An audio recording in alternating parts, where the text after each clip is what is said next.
It's a pleasure to welcome up from America via various places. Skepchick Rebecca Watson, and yes. I first heard about Rebecca during the time of TAM, I think, because until then I hadn't really followed a lot of the blogging and whatever that's been going on in the skeptic community.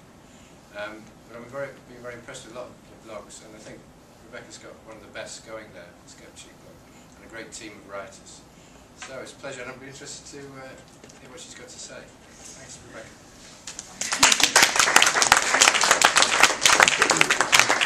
Thanks. That was a great intro.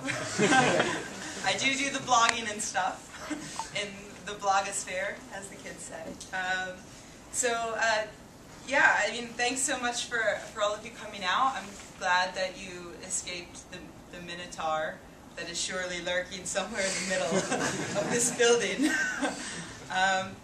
No, I'm very pleased to see you all. And so my talk today is called Why Chicks Matter.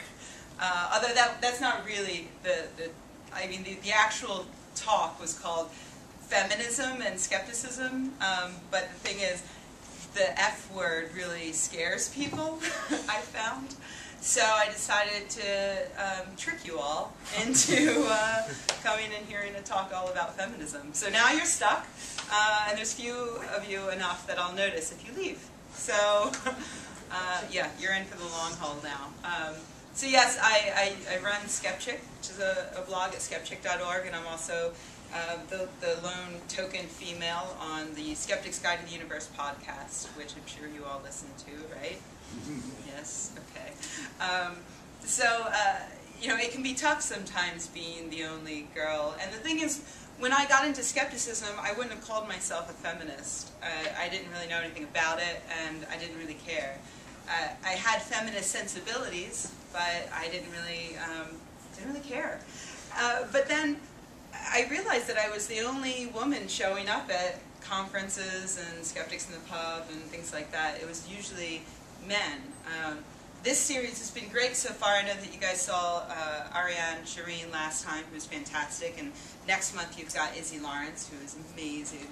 So it's really cool to see some strong women featured, but it doesn't happen that often. And so last November I was at a conference called Skepticon in Missouri, which is like it's like the Bible Belt, basically. It's a bunch of fundamentalists. So it was an interesting sort of conference because it was actually more about atheism than anything else. And the thing is, I was the only woman there. It was me and Vic Stenger and P.Z. Myers and DJ Groth. And I was trying to think of a good topic, and I decided I had to talk about women because I was the only woman there.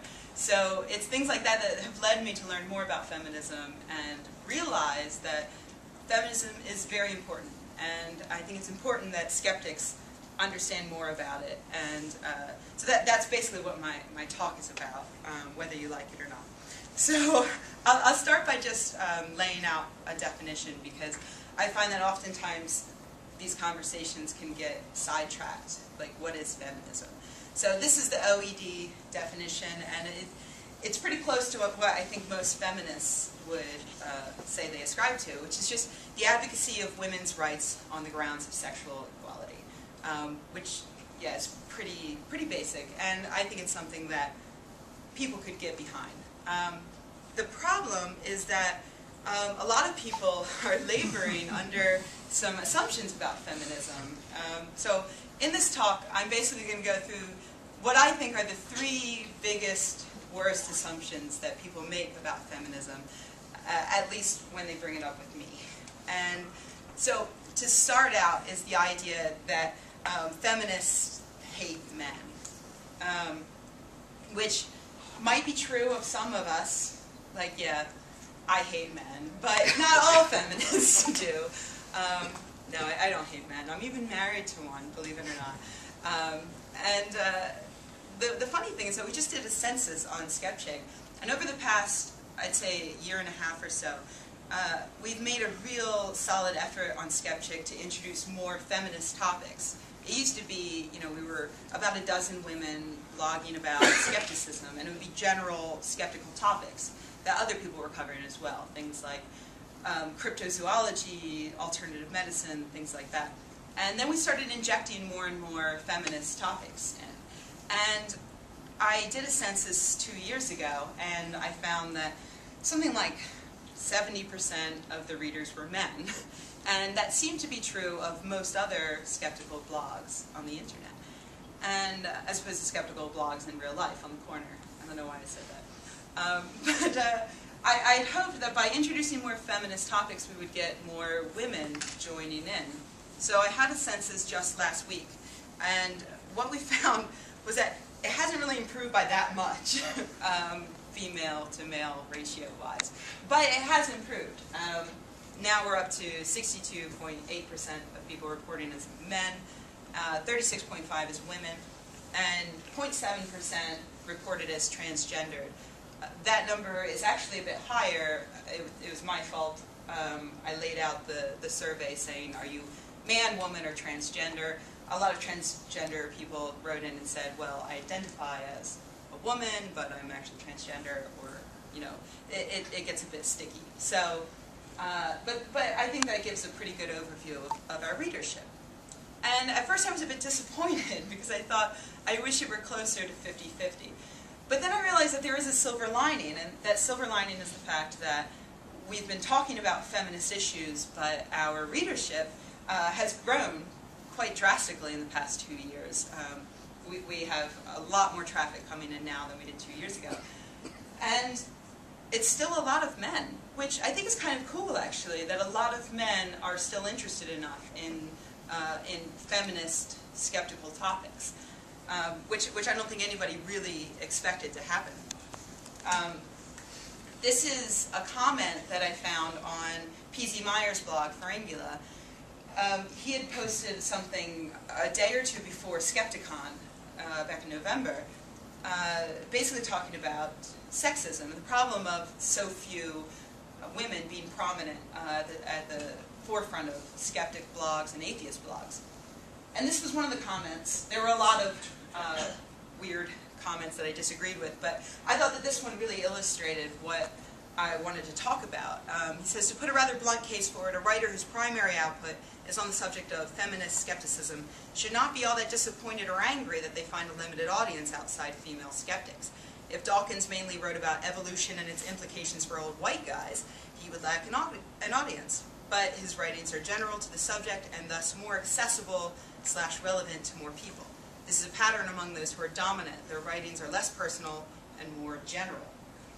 I thought this was really fascinating because at Skepticon, just that day, I had sat in an audience of several hundred people in rapt attention to the absolutely brilliant Joe Nickell, who specializes in uncovering frauds and also in investigating cryptozoological monsters. And this entire crowd sat and listened to Joe describe how he had investigated a lake monster that had turned out to be sea otters in formation, jumping out of the water, somewhere in, I think, the Pacific Northwest. And it occurred to me that this topic had absolutely nothing to do with any of our lives at all. I'm never going to run into a sea monster. I don't really care. But Joe is an interesting person, it's a good story, and it captured my attention. And what I realized is that you can have a story about Bigfoot, or in this case the Yeti corn, as I've illustrated here. I didn't illustrate this, I wish I had, but you can see the Yeti corn is thinking about pudding. And this is the sort of topic that I think a lot of skeptics are interested in. As opposed to, what the writers would put to is, like, oh, but the feminine topics, who cares? That doesn't really have anything to do with my life. How many big feet do you know? none, maybe one. How many women do you know? Hopefully several. Unless, you know, you're running your World of Warcraft guild from the basement of your father's house. Surely you have a mother, a sister, a daughter, a wife, a girlfriend, a girl that you'd like to one day be your girlfriend. So maybe the topic should be just as interesting.